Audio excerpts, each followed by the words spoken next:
Deputy Durham was an icon for the sheriff's office. There is nothing that we will be able to do to replace not only him as a deputy, but John Durham, the man. We begin at 5 with breaking news, a heartfelt remembrance from the Marion County Sheriff's Office of fallen Deputy John Durham. We've been following this breaking story for more than 24 hours. Now, Inmate has uncovered just how that inmate, Orlando Mitchell, killed Deputy Durham. Court documents reveal Mitchell used his handcuff chains to choke the deputy. We have team coverage tonight, starting with News 8's Garrett Berquist and the powerful words, Garrett, from Deputy Durham's co-workers on the tragic death. And Deputy Durham's co-workers, as well as friends and family, have been leaving small remembrances here at this memorial all throughout the day. Let me step out of frame here so you can see. They have a transport wagon set up. You can see a number of flowers and other mementos on the hood. John Durham leaves behind 2 families, his wife and 4 children and relatives, as well as his colleagues at the sheriff's office. Deputy Durham was an icon for the sheriff's office. He was amazing in everything that he did while here. Tributes to Deputy John Durham are still growing outside the Marion County Community Justice Campus. He loved fishing, hunting, and golf. I learned just the other day he just had a golfing moment and opportunity with his son. Deputy Chief Tanisha Creer leads the jail division at the sheriff's office. She's been with the agency for 18 years. I started off working with his wife on night shift. I actually met him at the ballpark. I had some nephews who were playing sports, where his children were playing sports. Creer says Durham had a reputation as a gentle giant. Friends, coworkers, and strangers reinforced that as they came by throughout the day to visit the memorial out front. Some exchanged words of comfort with Durham's wife, Ramona. We have family outside of here, but we also become a family within the agency as well. When I saw his children on yesterday, I said, you guys haven't seen me since you were kids, but, you know, I'm offering my condolences because I see them as adults today, but I remember them as children the most. Creer says the people who make up the sheriff's office will be there in the days ahead for each other and for his family. We are with them and we support them during this time and this tragedy. We definitely love John.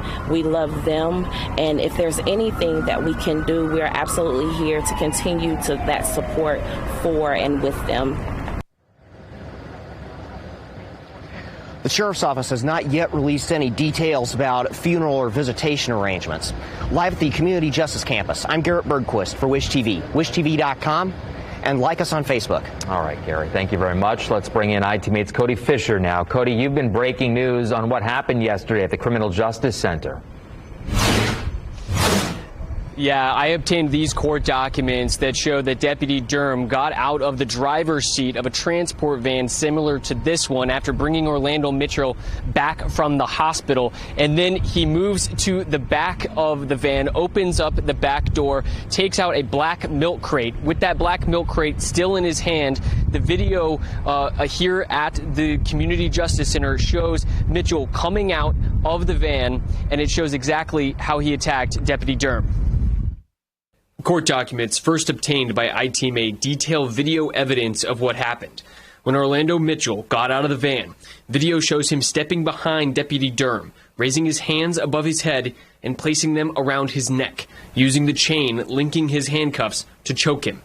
The two start to struggle, both falling to the ground. Deputy Durham tried to get the chain off of his neck. Mitchell stayed on top of him until he stopped moving. That's when he got off, found handcuff keys on the ground, and took off his cuffs before stealing the van, knocking a gate off its hinges to escape before crashing the van into a wooden light pole on Prospect Street just south of the Community Justice Campus. That's when police arrested him. The Marion County Coroner's Office ruled the cause of death for Deputy Durham was strangulation. The investigation to this point shows clearly that this was an intentional act of homicide. ITMate has documented Orlando Mitchell's violent criminal history. In 2021, he was accused of choking his pregnant girlfriend, Crystal Walton. He faced 4 felony charges, but as part of a plea deal, he was only convicted of misdemeanor domestic battery and given 1 year of probation. He was ordered to have no contact with Walton and ordered to take 26 weeks of domestic violence counseling. In August of 2022, police say he violated that protective order by breaking into a home. 6 weeks later, investigators say Mitchell shot and killed Walton outside a daycare as she dropped off their son. He was still awaiting trial on that case when he tried to escape Monday. Now, I found out that right now Orlando Mitchell is being held in the Johnson County Jail, and according to jail records, he's being held in a padded cell. Reporting live in Indianapolis, Cody Fisher, Wish TV, Inmate.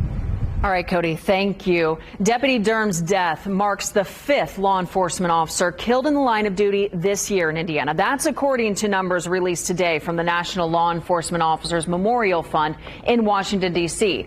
Nationwide, 52 officers died in the line of duty in the first half of 2023. That's a 66% drop compared to the 153 officers who died in the same time frame last year. Indiana has seen the 2nd highest number of deaths so far this year. Only Louisiana has had more, with 6 line-of-duty deaths. If you've missed any of our coverage of the death of Deputy John Durham, grab your phone and scan the QR code that is on your screen. It takes you to the As Seen On section of our website, wishtv.com. There you will find stories about Deputy Durham and the links to past coverage of inmate Orlando Mitchell.